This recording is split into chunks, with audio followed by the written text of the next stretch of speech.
Okay, this is a short little video how to use professions or jobs, profesiones, in Spanish. The agreement and their use.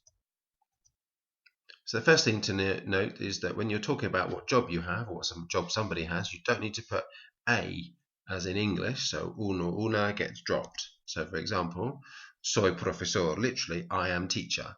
But we're translators, I am a teacher. Es mecánico, he or she is a mechanic. Again, we don't have the uno, una there.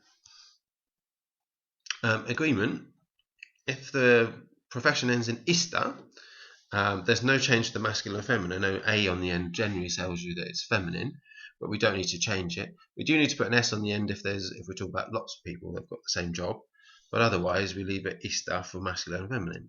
So es tenista, he is a tennis player, or she is a tennis player, would be exactly the same. So we need to perhaps make a little bit of reference to a person if it's a little bit vague in a sentence, but if it's very obvious who we're talking about, then es tenista would be obvious whether it was a he or she. Es recepcionista, another example, he or she is a receptionist.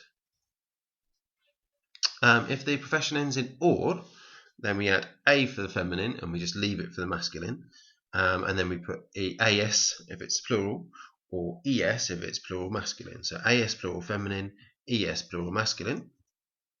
So an example, ella es profesora, she's a teacher. Pablo es profesor, he is a teacher. Son profesores, they are teachers. I put it in the masculine plural here because we could be a mix of people.